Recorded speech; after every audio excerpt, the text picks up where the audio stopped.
Hi friends, to have a better understanding about the banker's algorithm to verify whether the given situation is safe or not, let's take up another example. Here the instances of A are 7, instances of B are 2, instances of C are 6, and there are 3 processes P0, P1, P2, and this is the allotted resources instances at the given time. These are the maximum requirement of instances of each resource respectively by each process.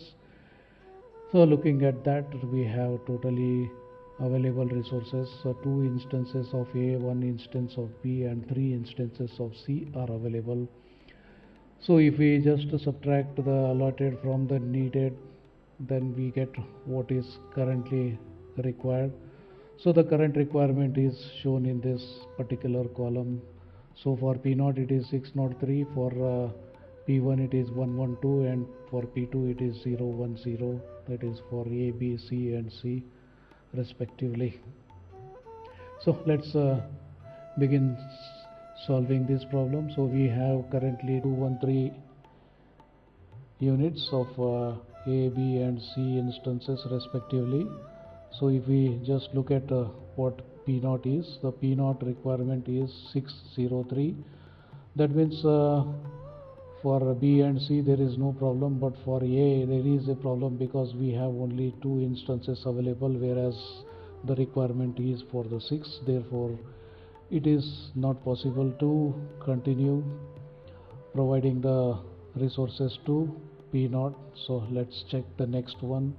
P1 needs 112 and we have 213. Yes, definitely this 213 is more than 112, so we can continue. And let's allot these 112 instances of ABC respectively to P1, and then let P1 continue its work, and after completing P1 it will release the 2 instances of A which it was locking, and after releasing those 2 instances, now we have 2 instances of A get added, so we have 413 instances of A, B and C respectively. So P1 work is done. Now let's check what we can do for P2. P2 requirement is 010, availability is 413. Definitely we can take up. So P1, P2 also we can take up, so no issue.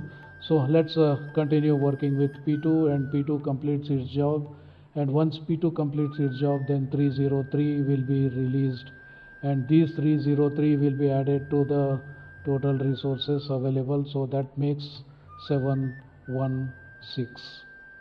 And with this 716, now we can plan for running P0. So now I can say that P0 required 613 and 603, and what we have is 716.